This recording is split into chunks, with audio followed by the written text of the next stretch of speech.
Good afternoon. I'm David Snyder, President and CEO of the Economic Club of Chicago. And thank you for joining today's program on policing and public safety, the first in a new series called Chicago Conversations. Over the next year, the Chicago Conversations series will focus specifically on the most serious challenges facing the city. Each program will include an expert speaker or panel, followed by a discussion among members in small groups. Whenever possible, the club will provide resources that can help you or your business take actionable steps to address the issues examined in each program. Crime, and specifically gun violence, has plagued the city for decades. In the last 10 years alone, over 30,000 Chicagoans have been shot, a figure that's more than the total population of a suburban community like Wilmette or half the residents of Oak Park. In addition to the massive human toll crime has taken on the West and South Side communities, gun violence has shaped the narrative around Chicago, both nationally and globally. This year, the problem has only been magnified as 2020 started with a pre-COVID rise in violent crime that has been accelerated by a pandemic and racial unrest not seen since the 1960s. Shootings and homicides are surging for the first time in decades for North Side residents, Michigan Avenue retailers, and those in the Central Business District feel less safe. The issues are complex, the solutions difficult, but today we're joined by three guests with a unique perspectives on the issues of policing and public safety. Their full bios can be found on our website, but let me briefly introduce our panelists. David Brown was named Superintendent of the Chicago Police Department in April. He previously served for nearly 7 years as Chief of Police in Dallas. Superintendent Brown arrived in Chicago just as the COVID crisis was underway and a month before the death of George Floyd. Father Michael Pfleger is senior pastor at the Faith Community of St. Sabina in the city's Auburn Gresham neighborhood. He has led the parish since 1981, and over 4 decades, he has relentlessly pressed City Hall, the police, and the citizens of Chicago for a safer and more equitable city. Tracy Marez is the Walton Hale Hamilton Professor and founding director of the Justice Collaboratory at Yale Law School. A nationally recognized expert on policing and urban communities, Tracy knows the city well. She's a former Chicagoan and was on the faculty of the University of Chicago Law School prior to moving to Yale. Before we start the discussion with Professor Meares, Father Pfleger, and Superintendent Brown, I would like to strongly encourage everyone to join the members-only small group discussions following the program. A separate link for the discussion can be found on your e-ticket. Also, members can ask questions or upvote another member's question during the program using the chat button at the bottom of your screen. We hope to pose at least the 3 top upvoted questions later in the program. Superintendent Brown, again, thank you for joining us today. I know there are many pressures you're facing, and if I'm not mistaken, tomorrow marks the 6-month anniversary being sworn in as superintendent. So I just want to thank you and all your colleagues for everything you're doing to help the city at this time. I'm going to start with a really direct question that's been on the mind of our members is, you know, obviously gun violence has been on the upswing throughout the country in major big cities across America this year. But Chicago's rate has significantly exceeded those of other cities. July was the most violent month in terms of homicides and the history that records have been kept. And although we saw declines in August, September again was an uptick. And then in October, I think homicides are running about twice the pace they were in 2019. I think what many of our members are wondering is, when will things get better? And what metrics will you be using to measure your success or your failure, both in the short term and in the longer term? Right. So it's, again, throughout all the playbooks from policing in the past, It's the most unprecedented time. We've never had the intersection of a global pandemic with unprecedented civil unrest, a global recession, with the focus of protests being the police. If you try to compare civil unrest to the 1960s, that the focus of that civil unrest was civil rights. We all know that, but it's really unprecedented that this debate this country is having about, and it's really unsettled about what does the public want policing to be. So we're looking, obviously, for that debate to be settled sooner rather than later.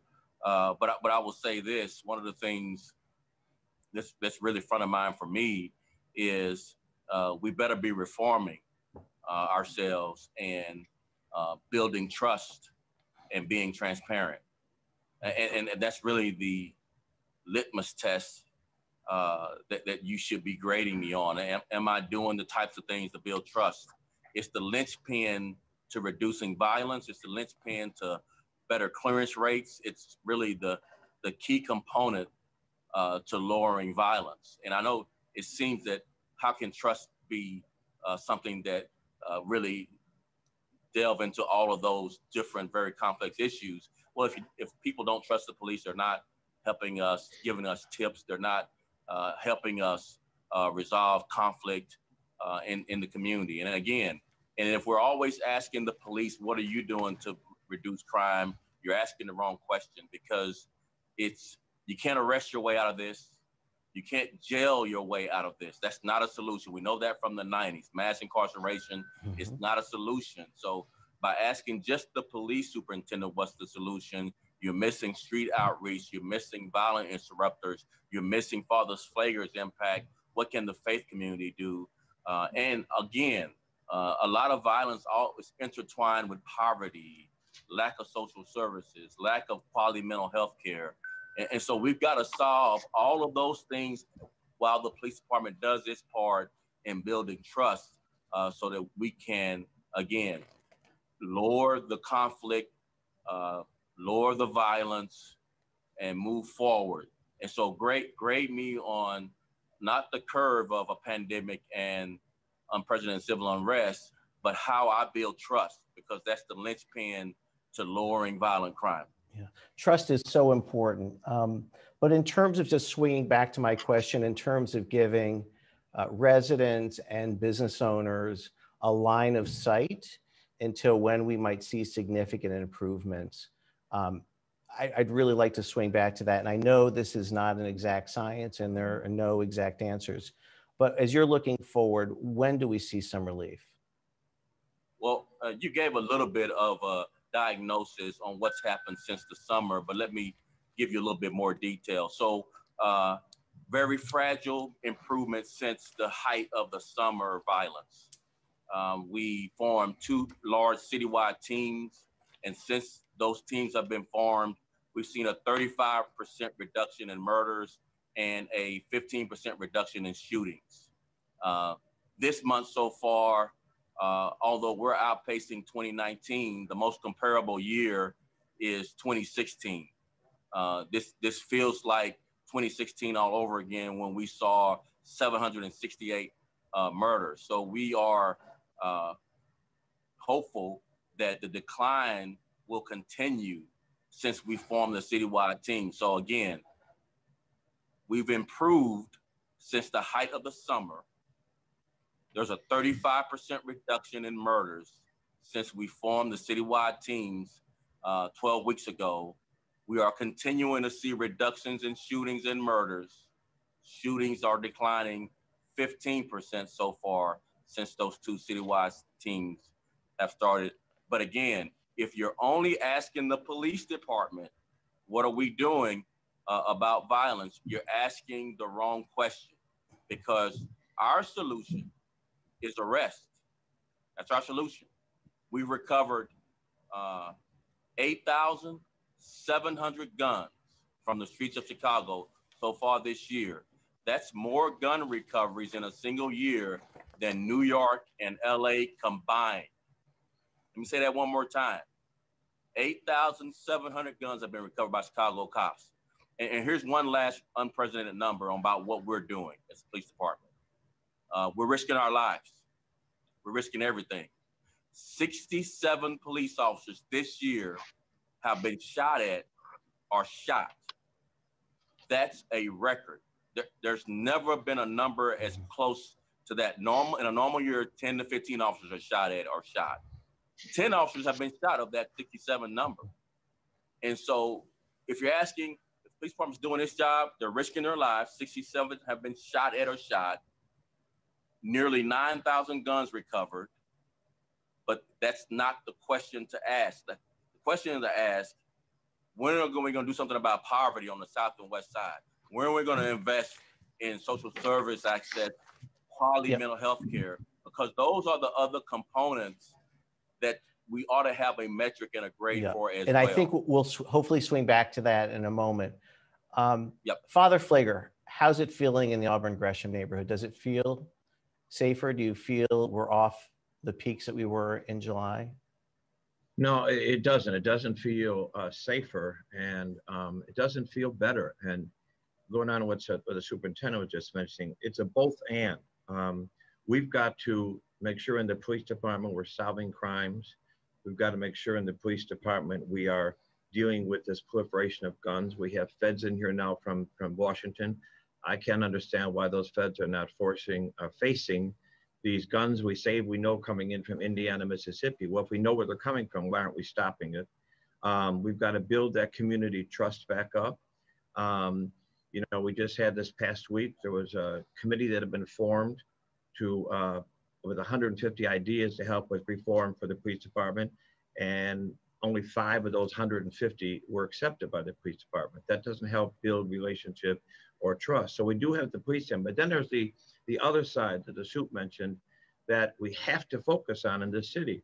You look at the 17 or so neighborhoods that where most violence takes place, you find the same thread: double-digit unemployment, underfunded, underperforming schools, huge poverty rates, lack of access to healthcare and healthy foods, people coming back from incarceration with no options, lack of economic development, and lack of affordable housing, lack of opportunities and investment, and whole communities that sit in trauma, that are traumatized, adults and children with lack of mental health access to deal with that trauma. So those are the roots. And unless we ever have the courage to deal with the roots of this violence, as well as the correcting things that take place with the police department, and we also add on with that is accountability. You know, we're gonna have to, as a country and as a city, deal with federal laws that overprotect police, as well as police unions contracts that overprotect police, so that there can be the freedom to hold people accountable. So I think on the police side, and then certainly on the community and investment opportunities, these are communities that have been neglected for decades. And if we do not turn that around, it's impossible for the superintendent to do his job. Tracy, you've got a national perspective, and you're seeing the performance of police departments around the country. From your vantage point, how is Chicago doing versus other big city police departments, given the real challenges that every police department is facing today? Yeah. Chicago, like every other city, has its own story. I think if you just look at it today, it is fair to say that Chicago doesn't look great compared to, let's say, Los Angeles or New York. But it's not obvious that those are the right comparisons. I would be looking more at cities such as, it might seem a little bit counterintuitive, but Oakland, Philadelphia, Newark. And in some cases, those cities are doing better than Chicago. Oakland, I think, is in a pretty good place where they have, or at least on an upward trajectory, where they've combined efforts to change policing, police reform, and some very innovative approaches to addressing gun violence that Chicago has implemented, such as street outreach and the like. I'm sorry, I said Newark. I was thinking of Camden, which completely reformed its policing agency. The city policing agency in Camden was actually abolished, literally abolished, and then reformed as a county police agency under fundamentally different rules, which allowed them to overcome some of the issues around union contracts and the like.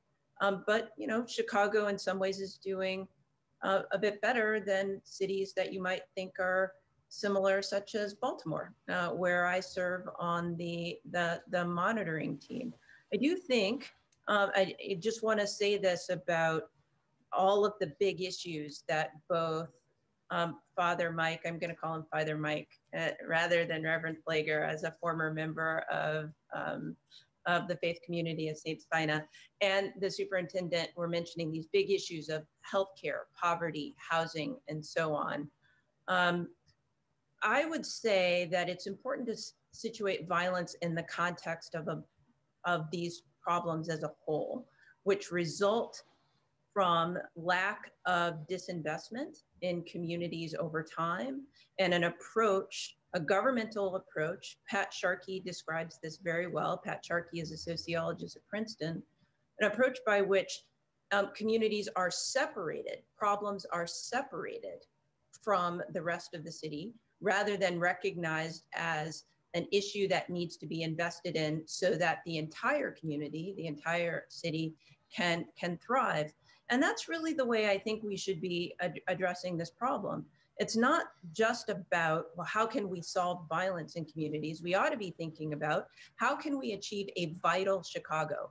And if we think about that in that way, I think those members of the Economic Club of Chicago have some ideas about what community vitality means to them that doesn't look that different from what it ought to look like in terms of what's going on in Auburn, Gresham, or anywhere else. Everybody wants the same things for their kids and for their families. And those are the kinds of things that we ought to be thinking about collectively to invest in. Great. So I'll jump in. Sure. She mentioned something, and it was really quite insightful. If you try to compare cities, and we started out comparing Chicago to LA and New York. Well, because I've been here 6 months, I've been looking for a house. I'm looking for somewhere to live. And what struck me, I grew up in the South. I'm very familiar. I'll be 60 years old tomorrow. I'm very familiar with segregation. I've never seen a more segregated city compared to anywhere else in the South. I literally was looking for a home in one neighborhood, crossed the railroad tracks, and I was in the black part of that same neighborhood. Crossed the railroad tracks again, and I white part of that. So, and it's very segregated, concentrated, dense poverty, not just by race. And then, you know, what struck me is that when you were starting out questioning me, you asked questions about, well, some parts of the city more affluent just never seen the level of violence that they've seen. They went from 7 shootings to 15 shootings. But if you go to the west side or south side, they would take 7 shootings. They would take 15 shootings. Exactly. It's almost like we look at violence different based on the segregated neighborhoods. And so that's my 6-month diagnosis of even how the questions are asked have a bias and a slant based on what neighborhood you're in. Yeah.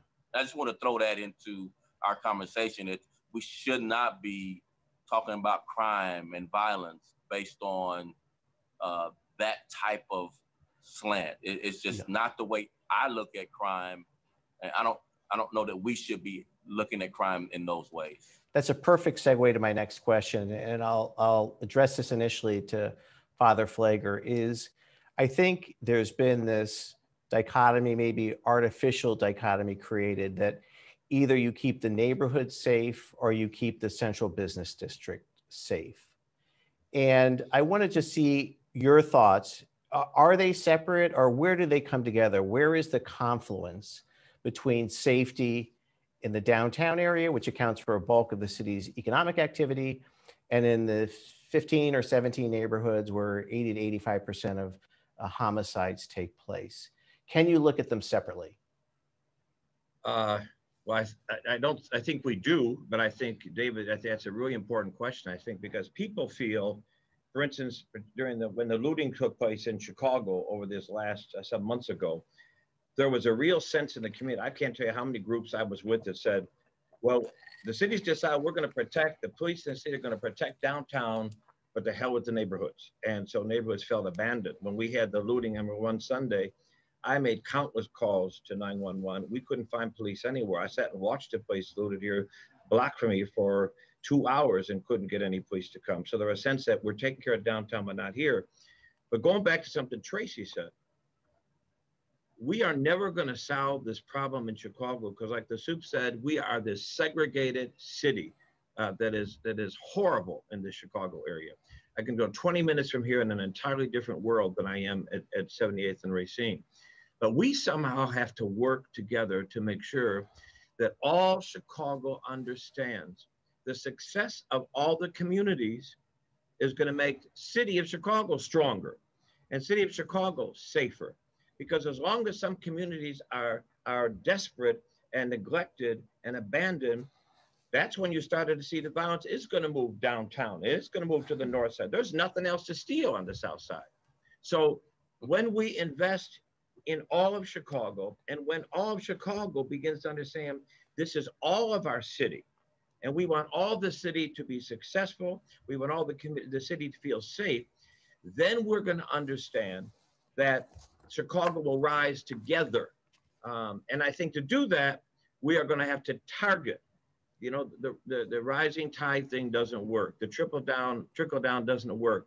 We are going to have to target neglected and abandoned communities with resources, with services, with opportunities and investment, so that we can see all Chicago can be successful when we work together as a city and not allow ourselves to stay segregated.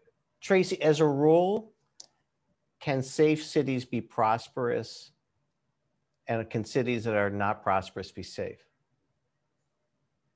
Can safe cities be prosperous? I mean, if you have an unsafe city, can you be, let me rephrase that. Can you be prosperous if you have an unsafe city? I think as a city, you cannot be prosperous with an unsafe city. Parts of the city can be perceived to be prosperous, which is probably what's happening, or at least how some people view Chicago. You know, I actually think, given that we're in the midst of a COVID pandemic, it's useful to think of an analogy. I was reading in the New York Times a couple of days ago about Montana and the COVID pandemic in Montana, where the mayor of Great Falls, Montana, I believe it is, I hope I'm remembering the city correctly, was talking about a COVID outbreak in the jail. And he was saying that, well, the virus is going to be incarcerated because it's just affecting the people in the jail, which seems to ignore the fact that there are workers in the jail who don't live in the jail, because last time I checked, there weren't robots caring for the people who are in the jail in Great Falls, Montana. People don't stay in jail their entire lives. They come out, they have family, they have friends. And so just like the COVID virus that we're now dealing with, violence actually spreads.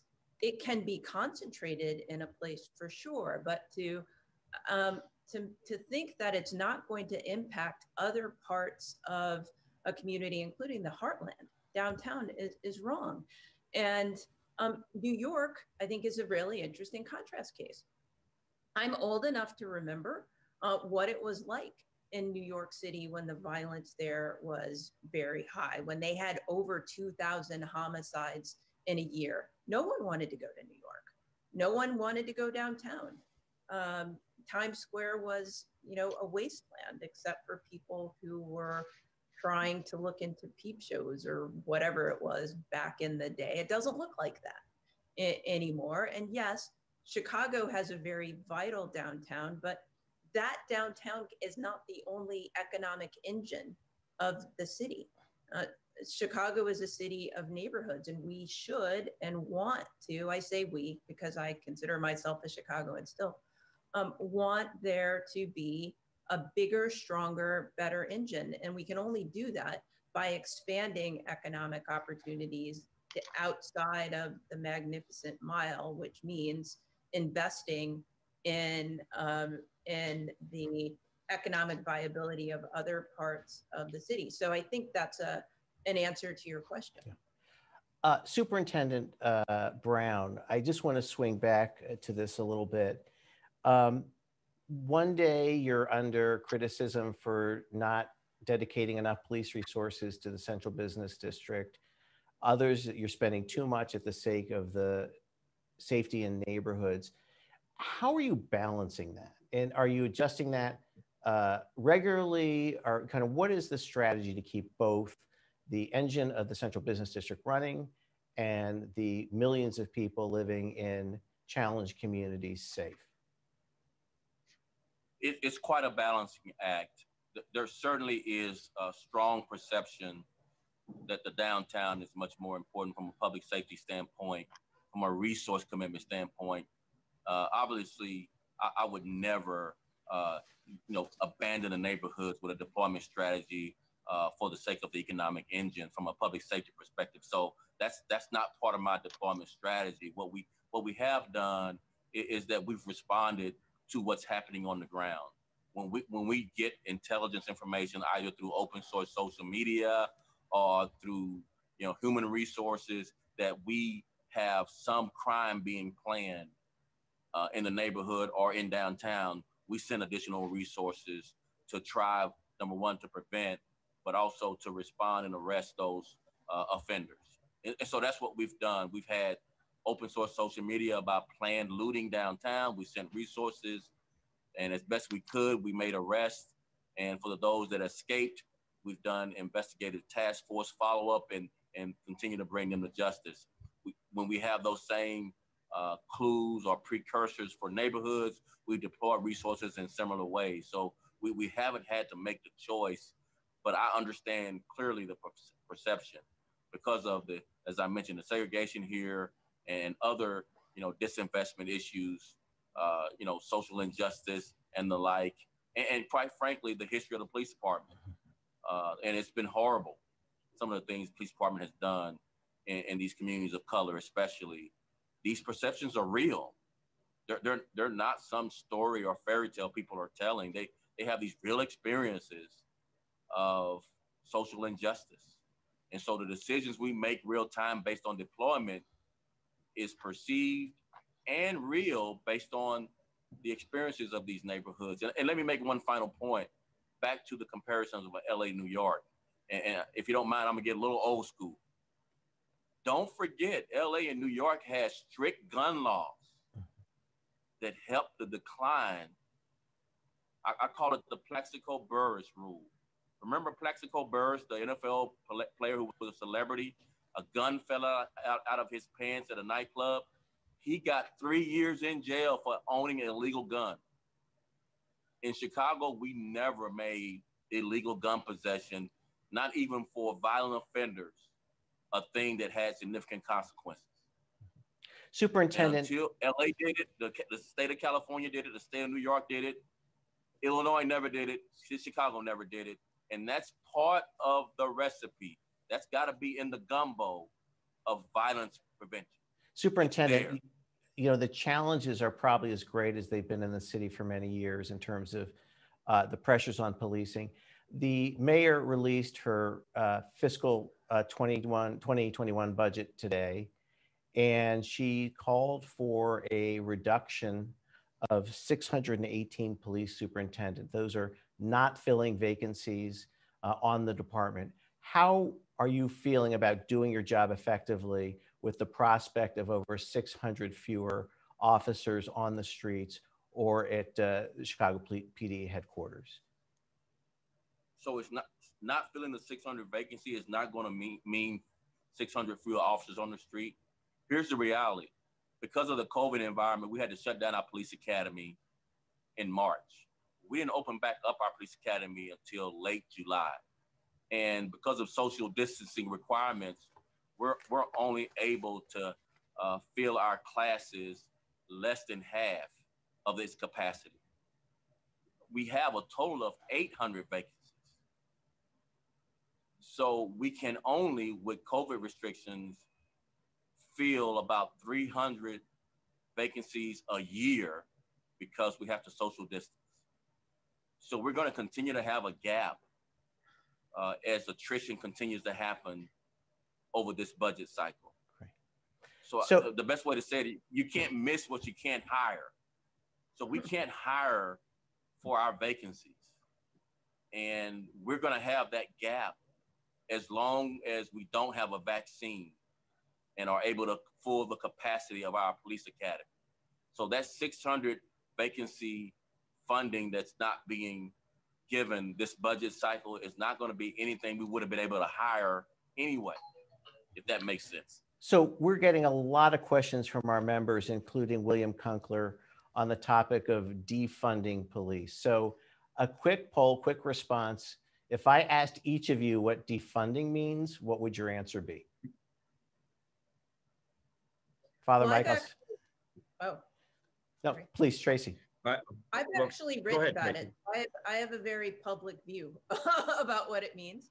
You can find what I think at nbcthink.com. I wrote a piece with the co-founder of the Justice Collaboratory and Philip Atiba Goff, and it can mean, you know, lots of things. So shortly, I think, to my mind, it is about reinvesting resources differently. And not relying so much on generalist emergency first responders who are armed. Because as Superintendent said, what we can do is arrest, but that's what they're trained to do. That's what they've always done. It is not clear that that's what police should be doing in the future, or that that's the only thing they can do. And this is what makes defunding actually complicated, because if you have a specialized role for different kinds of police officers, you might need more resources. But you might also decide that you want to have co-responders who are community-based folks who aren't workers for the city. On the other hand, you could imagine having other city workers respond with police officers, such as EMTs, who are specially trained and for crisis intervention, which would be defunding in a sense, but actually overall increasing certain kinds of budgets. But I guess the easiest thing for me to say in terms of my ideas about that would be for your listeners to, if you're sitting at your computer, Google Meares defund NBC Think, and you'll know exactly what I think. Is defund the right word or reallocation the right word? I think reallocation. I think there's been such confusion about defunding that people think that getting rid of police department. It doesn't mean that. It means looking at the budget and looking at how that money is spent. So maybe there are some things where that money is spent that it's not working, or that, as Tracy was mentioning, the putting people or police in these particular situations. You don't need a police officer coming to that situation. You need a counselor, you need a social worker, you need a EMT, you need somebody else in that situation. So it's looking at the reinvestment, looking at the budget and saying, we spent all this money on this. For instance, and I know that the Soup gets hit on this all the time with the press about, when we look at all the money that's been spent on overtime, and yet we have violence, you know, at 56% increase. So how do we need to reallocate funds or reinvest funds or take other city funds and put it into this kind of that necessary actions in the city where it does not need policing, and look at the police department budget and say, these things are seemingly not working. So how do we change that? And it's reallocating. Superintendent? Oh, sure. Tracy, please, and then the superintendent. I think this would be a good segue, because I'm sure the superintendent has something to say about this, which is, I think one overlooked point for many is when they're talking about defunding the existing policing agency as they see it, is to ignore or just not have a good understanding of what that budget is composed of. And the vast, as I understand it, in most cases, you know, most of a budget is spent on personnel costs, existing personnel costs. And in some cases, I don't know about CPD, but in some cities, the police budget actually comprises pension payments. And so when people are talking about defunding, I think there's some confusion about simply what is available to move from that budget as a legal matter. And that's an important question, which is a different question from the issue that Father Mike and I were just talking about, which is how is the city going to allocate resources to deal with the problems that we typically want generalist armed first responders to address? Superintendent. I'm really listening across the country about what defund means. And we have some examples of what defund means in Seattle and Minneapolis. It has meant increased violence and walking back defund. That's what it has meant. For Chicago, I think what it means more funding for street outreach and violence interrupters, more funding for a co-responder model, more funding for quality mental health care in our underserved communities. I think it means increasing our social services across the board for those in need, particularly in Black and Brown communities. And that's what defund means to me. While I've never heard of single alderman or neighborhood person ask for fewer police, but they have asked for the police that we do have to respect them, to treat them with respect. And they, again, quality social services. Tracy, I'm going to swing back to you because you alluded to New York earlier and how gun violence there was, so rampant back in the 1990s. Tell us a little bit about the New York story or the LA story, whichever story you would like to use, in terms of what those cities specifically did in terms of the holistic approach they took that led to those reductions in gun violence. Yeah, so let's focus on New York because, books have been written about this. So, for your listeners, the book that I point to is Franklin Zimring, who is also a former University of Chicago professor, at least back in the day. He's now at Berkeley. He wrote a book called The City That Became Safe.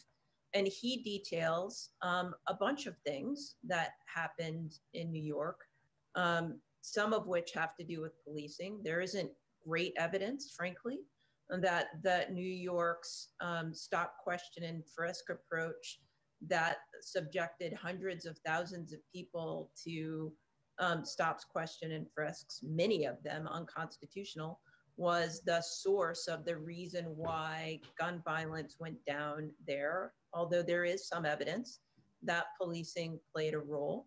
Patrick Sharkey, who I mentioned earlier, in his book, Uneasy Peace, explains that community organizations played a very strong role in helping to make New York safe. And there are a lot more resources, frankly, in New York, both for government services, for police, and for those organizations because of the ways in which the Manhattan DA's office is able to take resources from white collar crime and use some of that money to support city services, frankly. New York is unique in that way. LA doesn't have that approach. I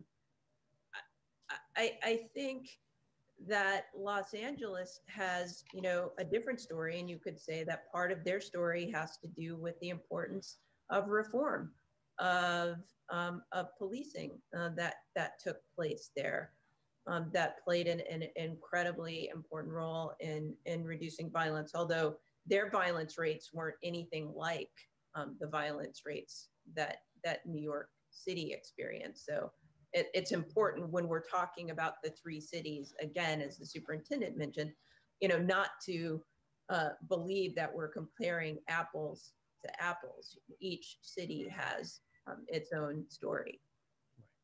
So I'm going to just shift to this whole concept of violence prevention as opposed to enforcement. So currently in the city of Chicago, most of those efforts, which include street outreach, which are former gang members that do intervention, and interruption at the street level, trauma-informed counseling, cognitive behavioral therapy. Most of that effort right now are being funded by philanthropic institutions. Only now in the last 2 years has the mayor created and started to fund City Hall Mayor's Office of Violence Prevention. But even now, after announcing an additional $5 million in funding today, Chicago still lags other cities in terms of the centralized City Hall commitment to a coordinated violence reduction strategy. Right. So I first want to ask Superintendent Brown and then swing back to you in terms of your impressions, Father Pfleger. If this intervention strategy, in fact, proves effective, and there's early evidence that it is, would you be willing to sacrifice dollars that are currently allocated to the police department for more holistic prevention efforts? I don't believe it's a binary choice, either or. I think if you believe it works, and I do, I'm a big proponent of street outreach and violence interruption. I think it's in its infancy here in Chicago. In LA, it's much more mature. Therefore, it gets better results. If you were to compare LA's infancy with Chicago's infancy, I bet you it's very comparable with its results. And as we mature and grow the capacity into other neighborhoods on the West Side, especially much more, I think we'll likely see the same results as we're seeing in LA. I just don't believe it's a binary choice. I don't think it's either or. I think the commitment of the city will grow over time. The mayor's just getting started. She's a little over a year in office.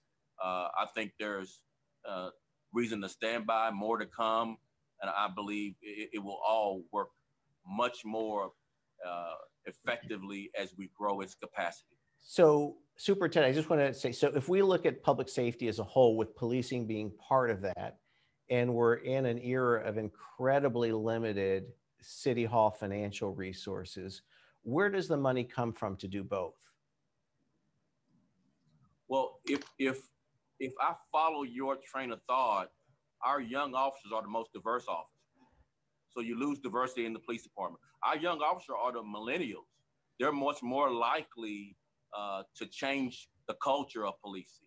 And so those would be the officers, because of the way seniority works in policing, that you wouldn't hire.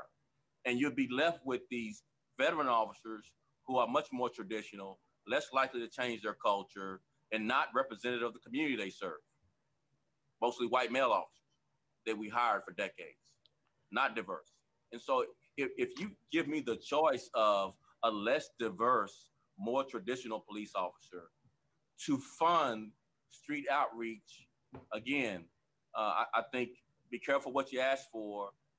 Unintended consequences are you have a much more inflexible police department, less inclined to be representative of a department because it's not diverse, less transparent, more terrible outcomes that you've already seen that story before. Again, where the funding would come from, this is a very rich city. It's not poor by any means. Billionaires have flourished in this environment. So let's defund the 1% and fund street outreach. Father Mike, I'm going to ask you, on that. We have a limited amount of time. I don't know if you want to respond to that, but I'm going to give you a hypothetical. If you were given $1 million today to address public safety in the Auburn Gresham neighborhood, how would you allocate that $1 million? How much would go towards policing? How much would go towards street outreach? How would you distribute that pie? It would not be policing, that's not my job, but it would be, number one, is the street outreach and the street intervention is good, it's important, it's necessary. But I think what we're not talking about, and that's why the $5 million being put aside for this is way too small, because after we intervene and after we stop the action on the street, then what? Now what? Now what are you going to offer them? We need to be off. We have a program here that tries to stabilize young people with records, with coming out of prison, So stabilizing, many of them are sleeping on couches. People are going to eat, people are going to survive, and they're going to do whatever they have to do. So how do we stabilize them? How do we give them the coaching they need, the mental health support they need, and then the job at the end of it? There has to be some carrot at the end because they have to be able to stand and take care of their lives. So intervention is great and important, but then we've got to offer how we take that person and make them independent living and make them a productive member of society. Well, listen, so I would spend the money on intervention and on then what we do with them. Well, listen, we've just scratched the surface today. We did not have a chance to talk about police reform and many other important issues, but I want to thank you all for your insightful comments in terms of helping Chicago become a safer place for everyone. So Superintendent Brown, Father Pfleger, Professor Meares, thank you so much for being with us today.